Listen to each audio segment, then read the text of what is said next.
Hey all, it is I, Anthony the Canadian Guy, and welcome to Wrestlesode, the solution to your wrestling information problems. Wrestlesode is a member of the Win Column Sports Network, so remember to check us out at wincolumnsports.ca to be kept up to date on everything happening here in Alberta in the world of wrestling. I have a treat for all of you today. I am bringing you a conversation with the king of thick style, the thickness, the PWA Mayhem Champion, Reid Matthews. It was an amazing interview. He actually came to my house, sat down with me, so the quality of the interview is the highest that it's ever been, and it was a really fun chat. I hope all of you will be enjoying it. And as a quick side note as well, this is a very busy week for Calgary wrestling. We have two shows going on this week. In 2 days, on February the 7th, we have RCW presents Can-Am Retro for Rhett, which is a charity show. The tickets are a minimum of $20 donation at the door. All proceeds are going to be going to purchasing a wheelchair accessible van for Rhett Hart. And already a couple of matches are announced for that match. Heavy Metal and Scott Lee Crew taking on Matt Hart and the returning Torrey Hart. Steve Rivers, Steve Wilde, and the big sexy beast Bradley Graham taking on Steven Stiles, the Filipino bad boy Tony Machete, and Plastic Pants Jordan Aries. And that's on Friday. And then on Saturday, we have PWA Evolution. That'll be taking place at the Cedar Brae Community Center between 7 p.m. and 10 p.m. on Saturday, February 8th. And a couple of the matches announced for that are going to be Body Break, the team of Bobby Sharp and the PWA Heavyweight Champion Michael Allen Richard Clark, taking on the Western Lions, which consists of Michael Richard Blaze and Brandon Van Danielson. As well, we're also going to have Taryn from Accounting making her Calgary debut versus Zoe Sager. So it's going to be a great show. So you remember going to tune in for those shows this Friday and Saturday here in Calgary. But before we do get into that, let's talk to our PWA Mayhem Champion, Reid Matthews, and we'll hear from him right after this. From Lanny McDonald to Daryl Sutter, Mark Messier to Cale McCarr. Before you're a star, you've got to make it in the AJHL. On Saturday mornings, TSN 1260 takes an in-depth look inside the Alberta Junior Hockey League. Join Tyler Yaremchuk from 9 to 10 a.m. for previews, reviews, and interviews from around the AJ. Inside the AJHL, Saturdays from 9 to 10 a.m. Only on Edmonton's sports leader, TSN 1260. Hey everyone, Anthony here. I am joined with the PWA Mayhem Champion, the Thickness, the King of Thick Style, Reid Matthews. Thickness, how are you doing today, buddy? I'm doing awesome. How are you doing? I am doing fantastic. As you can tell, I'm excited for you to be here. If you turn around, you'll actually see your t-shirt just hanging on the wall right there. You put that there on purpose, didn't you? I've said on a couple of different podcasts that I have your shirt in my room like 5 feet from me, so I just literally put it up there right now. Perfect. For this one. This is the first in-person interview that I've gotten to do, so this is kind of exciting for me. But so let's just start this off. This is your first ever interview. First ever. So I guess we have a couple of questions for you today. We've pulled the Twitterverse. There's some really fun questions. One of the questions I want to start with, and I thought it was a really good one we'll get into, was from Paul from the YYC Wrestling Hub. Where did the thickness come from? How did you get into wrestling? Where did it all begin? So, I think this is interesting. I don't have a normal wrestling story.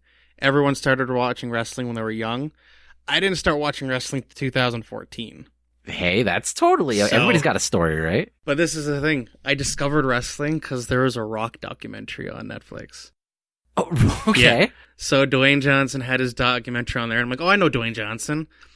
So I started watching it. And I'm like, oh, this looks really cool. And I watched another one. And I think after that it was Stone Cold.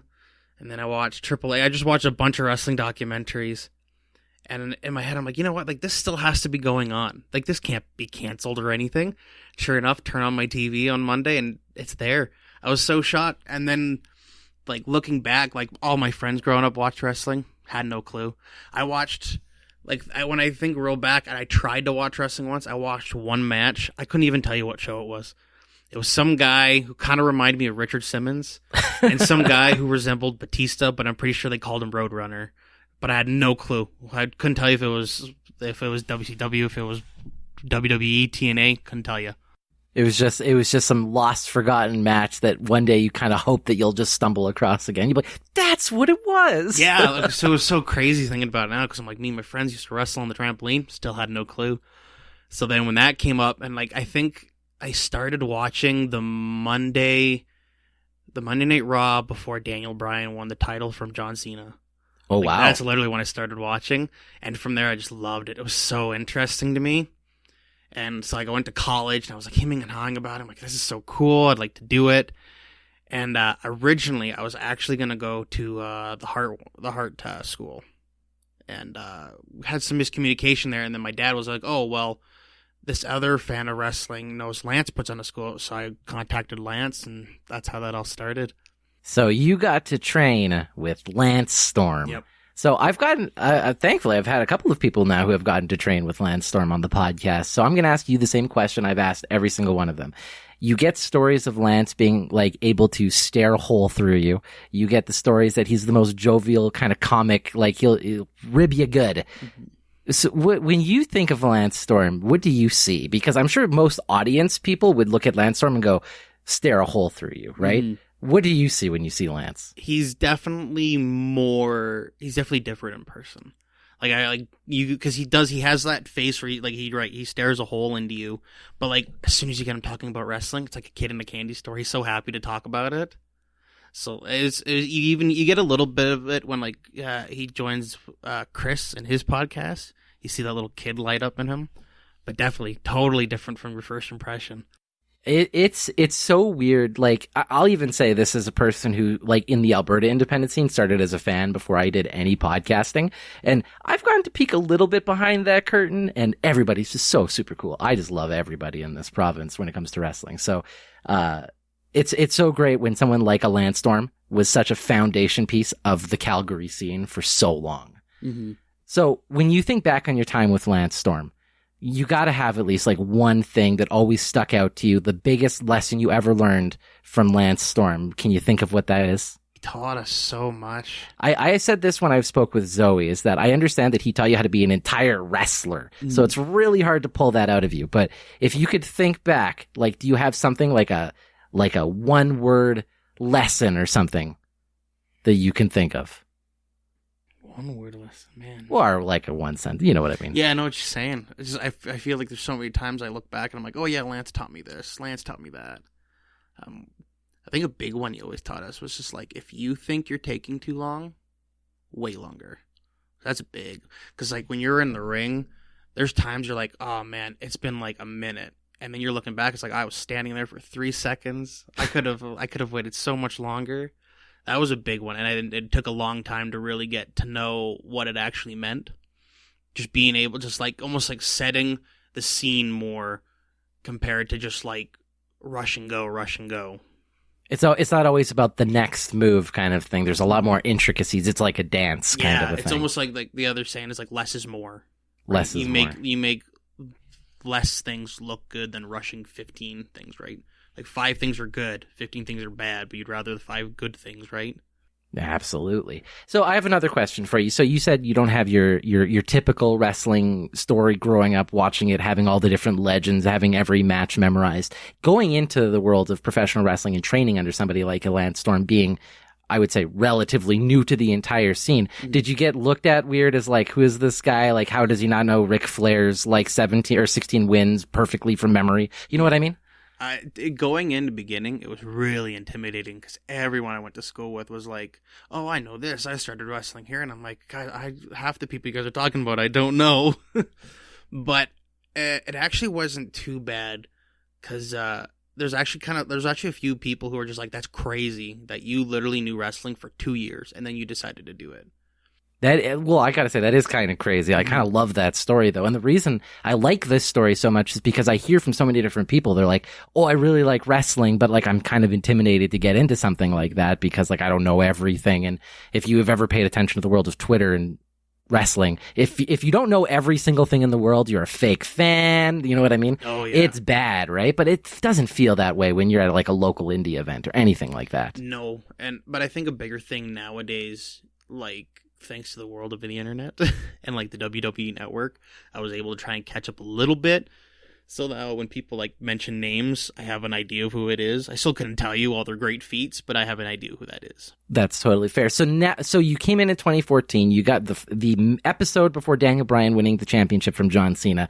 You must have some favorite wrestlers at this point. Some people that it kept you drawn. Can you name some of your favorite wrestlers? It changes every time I think about it, but like my top two are totally Jon Moxley and Chris Jericho. Those are two great. Well, you must you must be absolutely enthralled with AEW right now. Then I just like looking back and like, because like I look at like all the documentaries are like, oh, the history of this person, history of that person. It's like Chris Jericho has literally been like the ultimate puzzle piece. He fits in every situation and it works.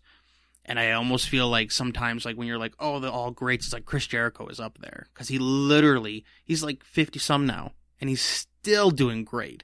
There's some 50-year-olds who can't even get in the ring and bump no more.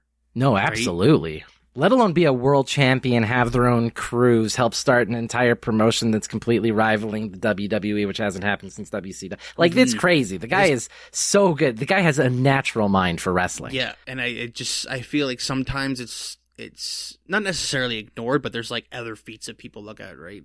Yeah, absolutely. So let's get back to you a little bit here and talk a little bit about the thickness. Where the heck did the thickness come from, my friend? So when I started wrestling, I wasn't like jacked, but I was a big guy. And at the time, Colton Kelly picked me up. We formed the Millennial Rebels, and then we picked up Kenneth Anthony. And every time I saw Kenneth Anthony, he just called me thick. He's like, oh, I'm looking thick today. And Colton Kelly would do the same thing. And then just one day, we were just in the back, and they look at me, they're like, you should go out as the thickness tonight. I'm like, sure, why not? Like, it's wrestling. You don't know what's going to work. And sure enough, it worked so good. Oh, like, yeah. It's complete surprise how well it went over. Just the silliest thing. Like, thinking back on it and, like, looking at it, like, from outside perspective. Like, if you go to some random person in the street, be like, oh, this guy's the thickness. Like, they're going to give you a weird look. But, I mean, that could be said for almost anything in the world of wrestling. If you're like, hey, random person on the street, wrestling, they'll just give you a weird look anyways, right? Yeah. Thickness works, by the way, so good because, I mean, you've got some of the best chants. It's so much fun just being in the audience and just you chanting. It's like, thick as fuck. You know what I mean? Or he's too thick or something like that. It works so well. It does, and it's like surprising hearing the fans come up with these. I'm like, oh, those are really good, right?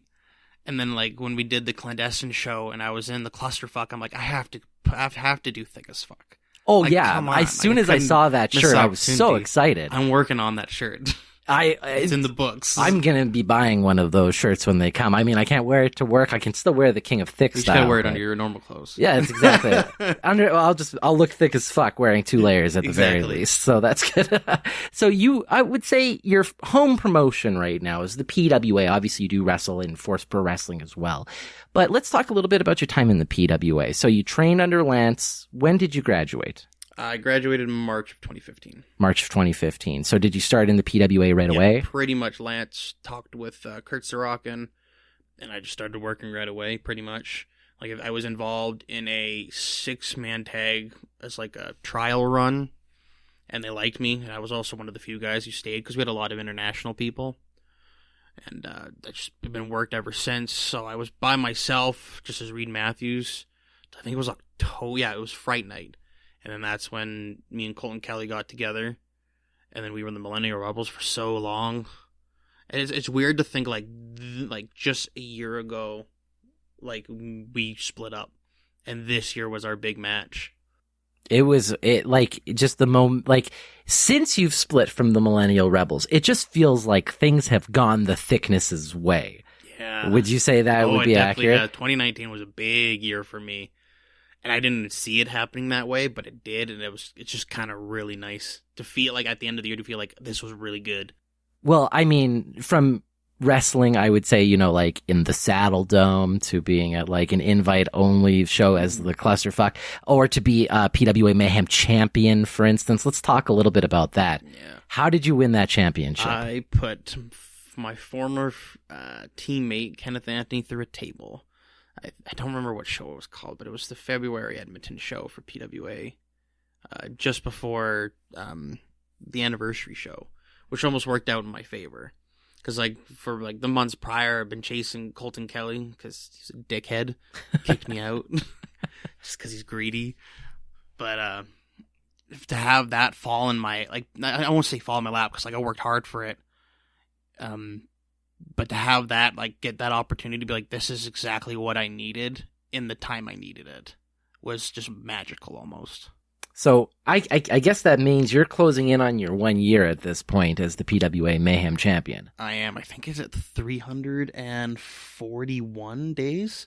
That's good. I like the numbers. It proves that you actually care about it when you know your numbers, right? Oh, so before I was just like, when this next show comes, it's been a year because I'm terrible remembering dates. But then it was actually Spencer Love who's just like, oh, yeah, you've been champion for this long. I'm like, oh, sweet. Spencer is a plethora of knowledge around here. That guy, there's nobody that I would rather go to. And I'm like, hey, I have a question. I go straight to Spencer, thankfully. So that actually brings me up here. So this Saturday, because we're recording this for next week, you'll be at the PWA show here in Calgary. Do you have an announced match yet? No. No? All right. Well, I guess we're going to be excited to see what happens there. Like, we saw you at the Force Pro show earlier this month, and you had a nice open challenge, and we saw that Shotgun Sid Green answered that challenge. Can you talk a little bit about what it was like to wrestle a debuting wrestler like Shotgun Sid Green? It was different. Like, we had that interaction at the Clandestine show. Great powerbomb, by the way. Thank you. Takes real something out of me to do that. Like, it really caught me off surprise. Like when he came to the Clandestine show, it was almost like Stone Cold walked into the room. It was kind of cool. But then when we started wrestling, it was just like, what's it going to take to put this kid down? He's kind of crazy. He's kind of crazy. So it's like, I hit that Blue Thunder Bomb and he kicked out. And I'm just like, what on earth am I going to do next now? Like, that was it. Like, I've put everybody away with that. Like, other than Michael Richard Blaze, that took 2 of them, but like everyone goes down to that. So I was almost like lost in my own thoughts, and he literally and physically slapped me into my senses, and I just had to put him down with anything I could think of. And those were the 2 things I could think of was the Canadian Destroyer and the Orange Crush Powerbomb. And it worked. Oh, it did the job. It did work. So congratulations Thank to you. you. You've got a really good record over the last year. Between both PWA and Force Pro Wrestling. Obviously, you had a little bit of a confrontation there with the Spaceman Barry Grayson up there in Force Pro. Unfortunately, didn't quite get the handle on him that time. But besides that, over the last 365 days approximately, your one-on-one record is like phenomenal. Yeah, it's crazy. Like, looking back, like even like non-stipulation matches, I still had a pretty good record. Talking about stipulation matches, though, I mean, I don't think there's anybody in Alberta who I think thrives in a stipulation match a little bit more than the thickness Reid Matthews. But a couple of quick questions here for you. I'm going to pull out some questions that I got from the Twitterverse because we kind of dive in and out a little bit between some of the questions that they've asked. We got some fun questions here from some other wrestlers as well. But we'll start with this one. This is from Spencer Love, obviously, from the WCSN. What is your favorite type of stipulation match? I'd probably have to say Last Man Standing. I think you just get so much free reign to do anything, right? Like, when it comes to, like, a tables match, it's exciting, but it's just tables, right? It's a ladder match, it's just ladders. Where it was like Last Man Standing, it's like whatever I can get my hands on. We had road signs, kendo sticks, a basketball hoop. I threw him down bleachers. Like, it was just anything you could get your hands on, and that is like a really big thing of like the psychology. Like, I can't just go in and be like, I'm just gonna pin him in the rings. Like, I gotta bring him anywhere I can. I gotta grab him, throw him into whatever's near me. Right? It's almost like true freedom in a weird sense. Like, you're not confined to anything, so it's like whatever it takes to win. That's awesome. And it goes to show you that exactly why you are the Mayhem Champion when you're like, it's just tables. It's just ladders. Like, to me, I'm like, that's a terrifying thought. But hey, that's why you're the Mayhem Champion and I'm over here not taking bumps. Right? All right. Another quick question here for you. And this is from Mike Ducey, aka the sign guy who comes out from Saskatchewan. Do you have any plans to compete outside of Alberta, or are you mostly content competing in the Edmonton and Calgary areas? I would love to travel and do this, but I'm not really free to do that all the time. Like, I got day jobs, I got bills to pay, but I feel like if anybody out there wanted to shoot me a message and just give it a try, totally up for it. I'll go. I don't care if it's the States, I don't care if it's Europe, I don't care wherever it is. I'd love to try and go, because like 2019 for me almost like reinvigorated my love for wrestling. So to be able to go out and expand myself, because I won't say like I outgrew Alberta, but as like I feel like expanding and going elsewhere will just make me better. And I love that you say it like that. So Mike Ducey, for instance, he got to see you for the first time at the Clandestine show, because I was having a conversation with him, and I remember he was like, holy crap, the thickness is so good and over. I was like, yeah, that's why he's the king of thick style. Right? I got a question here from Paul over at the YYC Wrestling Hub. Was there a moment after you started watching wrestling that it clicked in you that was like, I have to be a wrestler? Trying to think when that was, because like I watched it for so long and I him and hot about it, and I thought about it, and people around me at the time were like, oh no, don't do that. But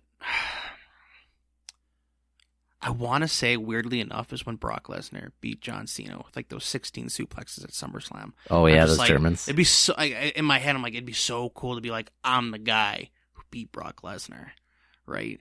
Like, I'm like, I think Brock Lesnar's a good wrestler. He's not my favorite, but it was just kind of weird in the sense it's just like him just ragdolling John Cena for 5-10 minutes is the reason I wanted to wrestle. That's awesome. So promoters out there, if anybody wants to bring in Matt Riddle, we have a number one contender to take Brock Lesnar's career here. Another quick question here, also from Paul at the YYC Wrestling Hub. What makes you excel at the weirdest match stipulations? What is it in you that it's just like, nah, this is my type of match? See, that's weird, because there were some stipulations where I was like, really? Out of everything you could think of, this one? Like, I know me and Bobby Sharp had that flag on a pole match, and I'm just like, really? A flag on a pole? It's like 1983. What do I do with this? And it turned out real well. It was a good match, so I was quite surprised by that. I think it's just, like, if that's what the match stipulation is, that's it. Just focus on that, and that's what makes it even better, right? If it's a ladder match, use the ladder. Beat someone up with a ladder. Climb the ladder. Fall off the ladder sometimes, unfortunately. But I think it's just focusing on what it is. And that's where, like I said earlier, like the last man standing match, you're so free to do whatever that you just grab anything.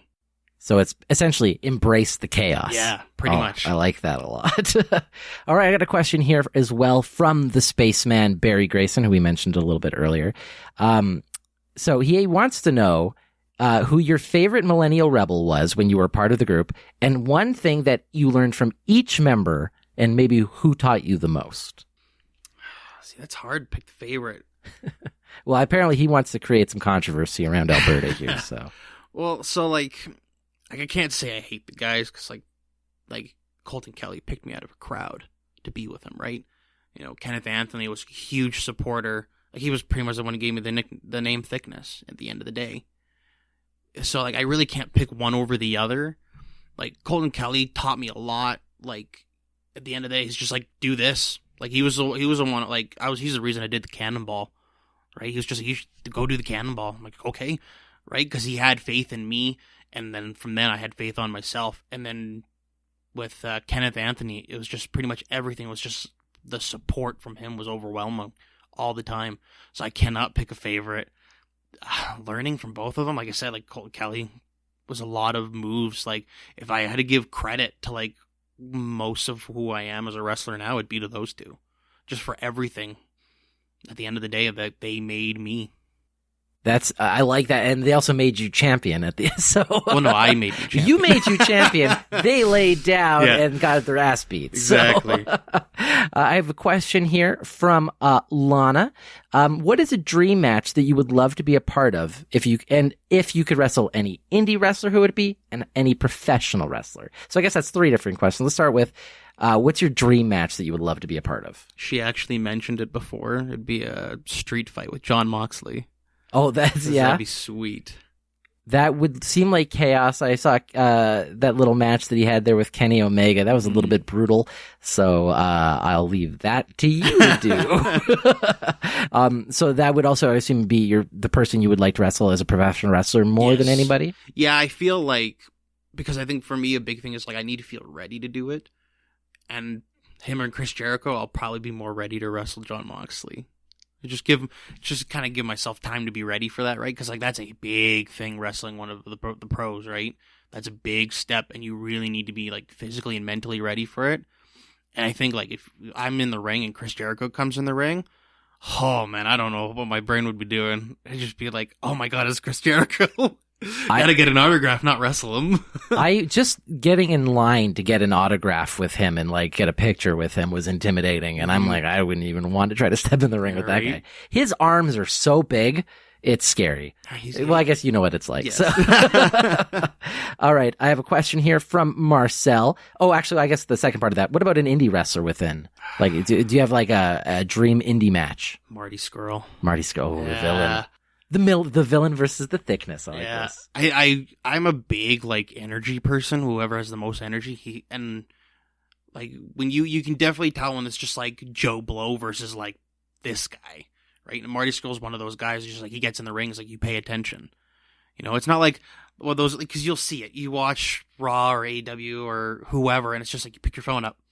Because it's not exciting, right? But it's like these guys come on, you're like, I gotta put my phone down because I don't know what they're gonna do, what they're gonna say, or how this is gonna go. But I need to watch. And he's definitely one of those guys. That's awesome. I really like that. I'm also a big fan of the villain, so I understand when you say like you just put your phone down. Yeah, I understand exactly what you're trying to say. This is from Marcel. Which wrestler in Canada have you not faced in Canada, but you're you're chomping at the bit to get in the ring with? No, I don't know I really don't know anyone outside of the province, so I won't lie. Like, other than, like, the Saskatchewan boys and now Artemis Spencer and Nicole Matthews. Those are really the only people outside of Alberta I know. But, people I haven't wrestled and I want to wrestle. Dylan Featherstone. Oh, Dylan Stone. That'd be really good. Right there. I think that'd be a good one. He's one of those guys. He's got good energy in the ring. And it's just, I feel like getting in there and wrestling it out would be real good. Well, I guess my question is, would we ever see a thickness and a dildo on a pole match? As weird as this is going to say, never say never in wrestling. Hey, totally fair. I like that. I got a question here from JT, and this is one of my favorite questions. Are you, in fact, too thick? There's no such thing as being too thick. There you go. Well, every crowd that I've been a part of saying he's too thick, I guess we should say he's consistently growing thickness. I should be the new chant. But so I got a couple more quick questions here for you. Some that come from me as we come close to wrapping all of this up. And this is a question I like to ask everybody. Throughout the millennia, essentially, of wrestling, there has been thousands of different championships. Obviously, you came in 2014, but out of any different championship that you've ever seen across any promotion, excluding the Mayhem Championship, because I know that's your championship, is there another piece of gold or another belt out there that you would love to call, Reid Matthews, the thicknesses belt? Oh, man, that's difficult. Because I feel like any wrestler would like to say, like, any of the Fed belts, right? Just to say, like, you had this belt at one point in your career means something. Like, even if it's just like PWA or Force Pro or whoever, right? I feel like to me, having a title means something. It's very important to, like, not necessarily like how you stand, but how far you might go. So, like, if I had to pick one, like, I'd entirely pick like the WWE Championship or the AEW Championship, because, like, I'd aim for the top, right? See, I like that as an answer, because most people would say something like a very specific type of belt because they came from the past. I like that you come in and you're just like, I just want to be the top guy. Yeah. I want to be the best. And that's why you're the Mayhem Champion. Exactly. I like that. Okay. Another quick question here for you. So 2020 is now upon us. You had an amazing 2019. When you look forward into the next year, is there anything in specific you would love to achieve this year? Like I said, I'd like to travel. Like, if it works out, I'd love to travel. I think it'd be cool to wrestle my first name person, but that's not for me to decide. But that'd be cool to have because I feel like 2019 was just such a good year. I feel like to keep that momentum going would be to like keep upping the ante almost, right? Maybe I won't go as silly as Sean Moore and put my title on the line against Sean Spears, but to have the opportunity to wrestle someone who's like had a lot more experience than me, like even like wrestling Michael Richard Blaze just earlier in January was like a big thing because it's like that was my first singles match with him, and that meant a lot. Because like I've done a couple tags back in the day when I was a Millennial Rebel, but to have a singles match with him was a totally different experience. And I just feel like you need to keep having those different experiences to grow, to become better, right? I don't remember who said that quote, but it's like you learn more from losing than you do winning. Oh, it's something that I live by. If I need to go get my ass beat by somebody, like from some professional or even just someone in a different company or in the same company, like as long as I learned from it, I will get better. When you look back at all the different matches that you've had over the last couple of years, are there any matches that really stand out for different reasons? Maybe it's your favorite match you've ever done or that you thought you did the best in, or that you just thought the story was amazing or the crowd was just really hot. When you think back, what are your favorite matches you've done? Just me and Colton Kelly wrestling. That whole us teaming together. We were together for almost 3 years. We split. Kicked me out, jerk. Came back. I came back, and this was something crazy. Like, so I came back. I left anniversary show, came back Night of Champions, and when I came in and I grabbed that chair from him, I cracked him in the head. That place just erupted. Like Nate was so loud that day, and from there on, I'm like, this is gonna be good. What we got here is good, a good start. And then everything we did. Everything, even including the things we did with Kenneth Anthony, the things I did with Titan at the time when he was a Millennial Rebel, like all of them just was great stepping stones till that match. Like that last man standing match was the period to our book of how that went, and I wouldn't change any part of it for the world because that was just perfect. And I like looking back, I'm like that was I don't. It'll be probably hard to like make that happen again. I loved being a part of the Clandestine Society and the Clandestine Show. That was so cool. Just to, like, being something different, you know? And, like, even the, like, wrestling at the Saddle Dome, that was a big deal, right? Because I believe we were the first indie promotion to wrestle there. I could be wrong on that. But we were, like, it was a big deal for us to be there and wrestle. And to not only just get the opportunity, but to also keep my title that day was really cool. I think those were really the big ones. Like I feel like I like a lot of my matches. Don't get me wrong. I don't watch any of my matches. I'm my biggest critic.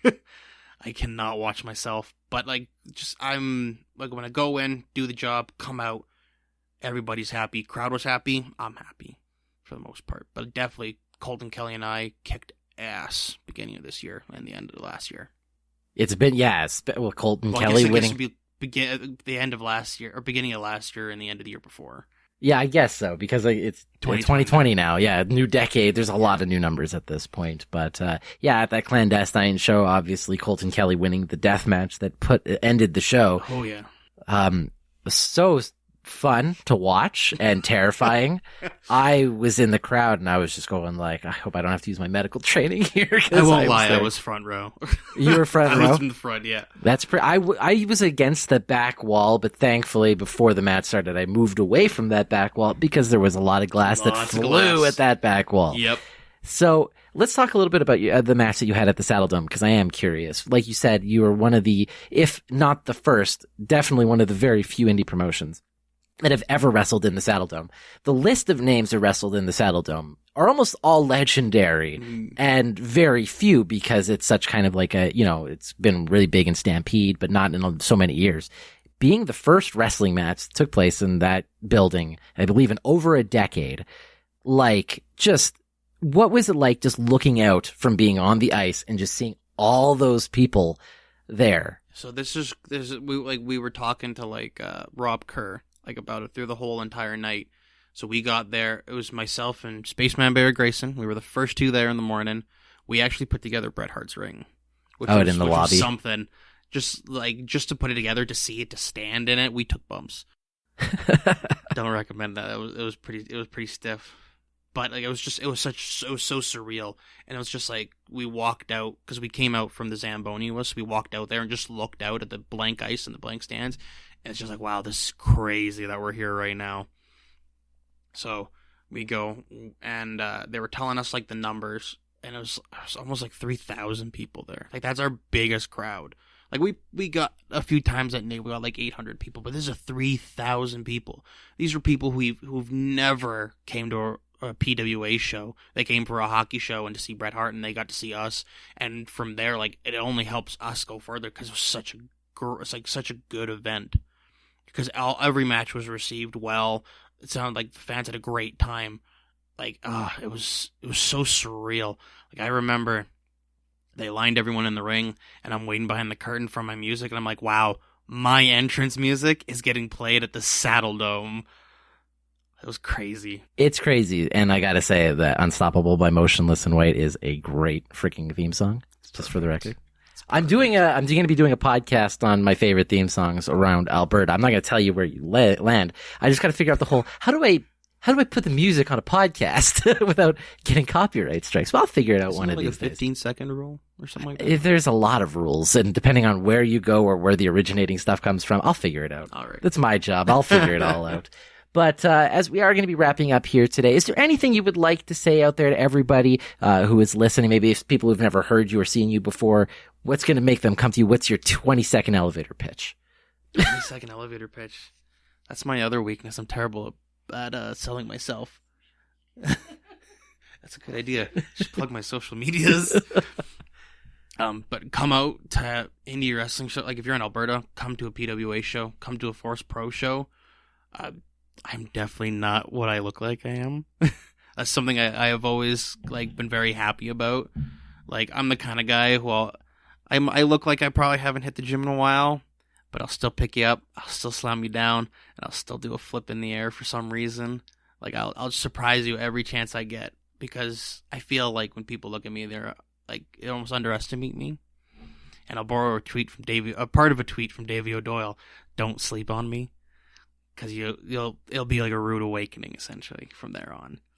But if you want, I don't post much other than my wrestling, but my Twitter's at TheThickness7, and I got Instagram, which is TheThickness7 too. So I don't post much, but I would appreciate if you send me memes. There you go. He's a big fan of the memes. Yes. Well, thank you very much for joining me. You will be wrestling this Saturday in Calgary at the Cedar Brae Community Center for the Prairie Wrestling Alliance. You're probably doing something with your title. We don't know what it is yet, but I just walk in, get the job done, go home. Well, yes, grab walk some in, food on the way home. Yeah, kick some ass. Maybe tacos later. I don't know. We'll figure it out. All right. Well, thank you so much for joining me, buddy. Everybody, you got to be tuning in to The Thickness, the PWA Mayhem Champion, the King of Thick Style, because he is thick as fuck. Thank you so much, buddy. Not a problem. Thickness! What a fantastic chat sitting down there with the King of Thick Style, Reid Matthews. Thank you again to him for sitting down with me and talking his career over the last little bit and what we can expect to see from him in 2020 as well. Thank you, everybody, for tuning in here today. And if you enjoyed the show, remember to hit that like button and subscribe on whatever podcast app you want to listen to this on. We're on a bunch, so it really does help out the show. It also helps out the show immensely if you left us a 5-star rating and review, if that is what you want to do. Remember to tune in this Friday for RCW's Can-Am Retro for Rhett, the charity show to to help donate money to Rhett Hart in getting him a wheelchair accessible van, as well as the PWA Evolution show going on this Saturday, February 8th, at the Cedar Brae Community Center in Calgary here as well. So I hope to see everybody at these shows. I'll be at both of them, and I hope all of you have yourself a wonderful day, and we'll talk to you soon.